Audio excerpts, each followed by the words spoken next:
Hey there, Sooner football fans. I'm Parker Thune, and that is three-star wide receiver KJ Daniels out of Franklinton, Louisiana. One of the longest standing commitments for the Sooners in the class of 2024, and one of the fastest players in the entire nation, not just at his position, but across the board. KJ, man, glad we could catch up. Great to have you on with us today. Deserve sure. Now, I guess the natural place to start is, I think I have the timeline straight. Was it back in May or was it April that you committed to OU? I committed in April. That's right. Okay. And it was either right before or right after the spring game.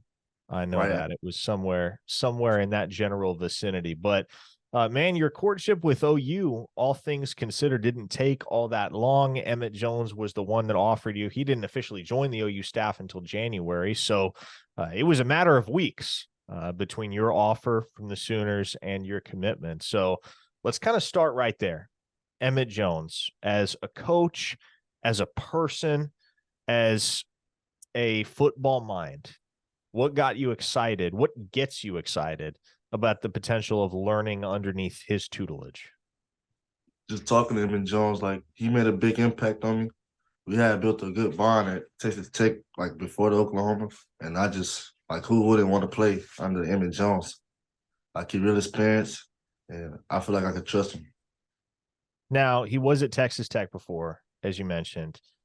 Here he is reaching out to a small town kid in Louisiana. Were you surprised at all that Texas Tech was, I believe that was your first offer, wasn't it? that How surprising was that? was crazy, man. I was really excited. Like it was always a dream come true. Like I always wanted to play at the next level, but getting my first offer from Texas Tech, it really surprised me. I was really happy for it. Now, I'm curious, man, because obviously you are about as fast as they come.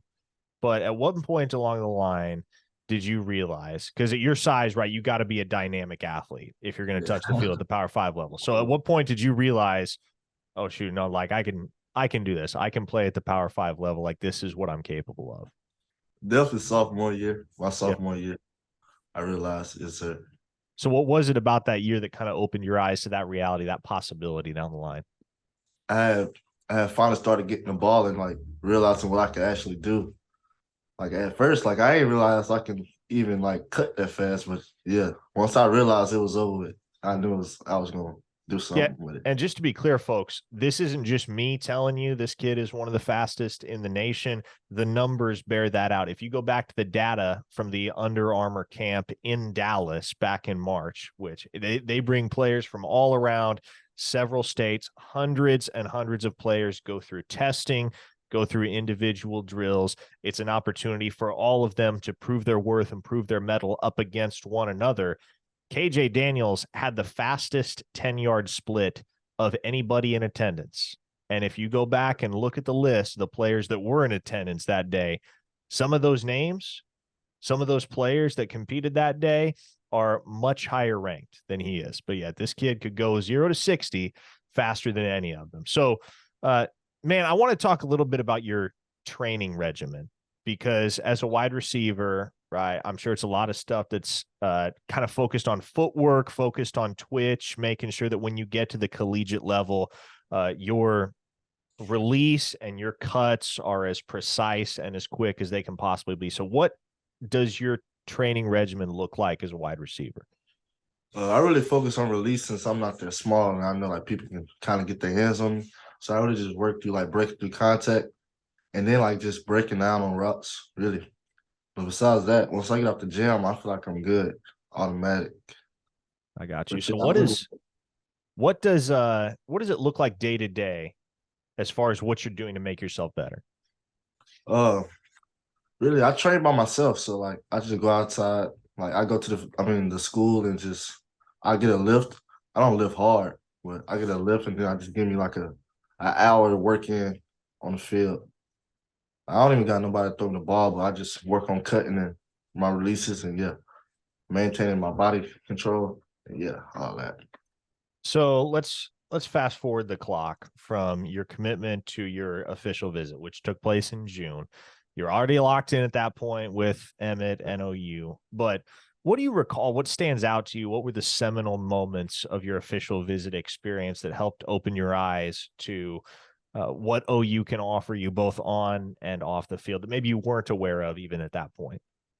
The meeting with Coach Venables, like at the end of the visit, Coach Venables called some players in the office, and he called me in, and I just had a long talk with him, and he gave me this little coin, and he was like cash it in, and that really made a big impact on me, because I never really talked to like the head coach before at the other places, so yeah, that really got me, and I really trust. After that talk with Coach Venables, like I really trust Coach Venables, like he's a great coach. Even after you committed to OU, did you have other schools hitting you up trying to gauge your interest? Yeah, um, Arizona did, LSU, Tulane, and there were like some other schools, but them the ones I can name off my top right now. Yeah, for sure. Now, you guys, Oklahoma as a class, 4 wide receivers committed in the 2024 cycle. You're obviously one of them.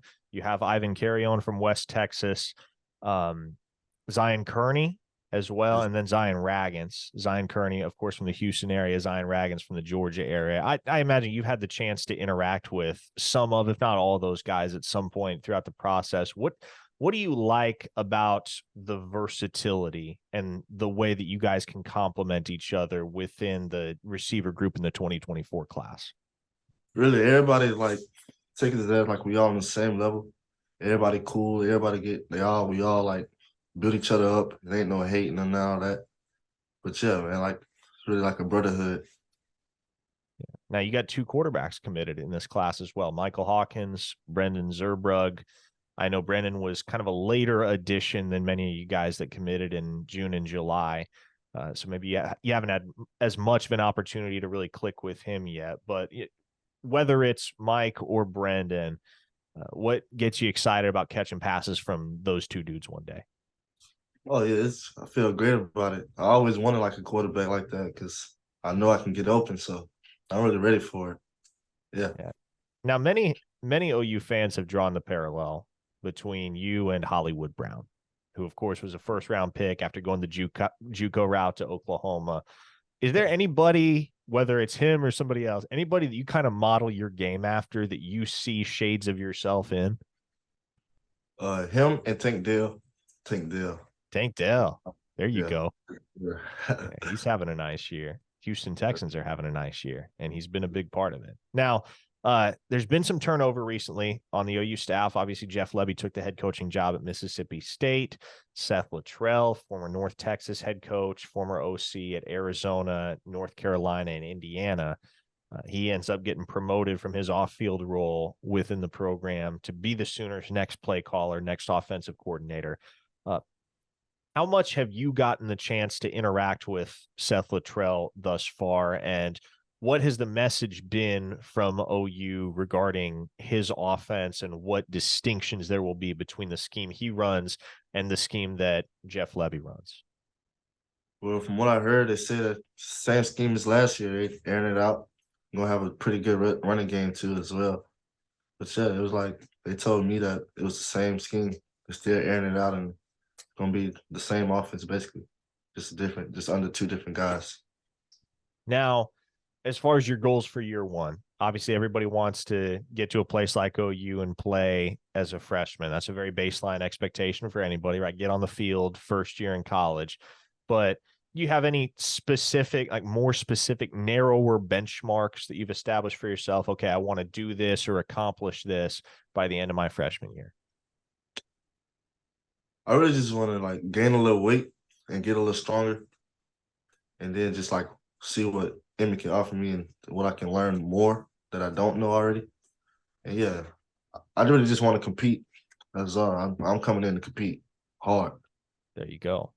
Now, That's what's it. encouraged you about OU on the field this past fall in year 2 of the Brent Venables era? Is you've gotten the chance to watch them through the ups and downs, right? The win over Texas, starting off 6-0, back-to-back losses against Oklahoma State and Kansas, kind of rebounding at the end of the year to finish with double-digit wins in the regular season. Obviously, it's a big step up from the 2022 season in which there were tons of moving pieces, a lot of turmoil as you kind of turn the page from one era to another. But what is it about the 2023 season, from what you've seen, that encourages you, not just about your future at OU, but about the program as a whole? Their defense is really good. We get off that. And the way they use Drake Stoops, that really like just the way I watch Drake Stoops, like he's great. Yeah, like that really made a big impact. KJ Daniels, 3-star wide receiver, Franklinton, Louisiana. KJ, that's all I got for you. Very much appreciate your time. I know many Sooner fans are excited to have you on the field. You're getting there in June, right? Not early Yes, enrolling. Be there in yes, June. There you go. yes. So he will be one of the midsummer enrollees. And folks, it's a guy that you're going to be able to get excited about because he can get behind a defense. No question about it. KJ, man, blessings. Good luck with finals this week, and we'll talk again soon. All right. Yes, sir.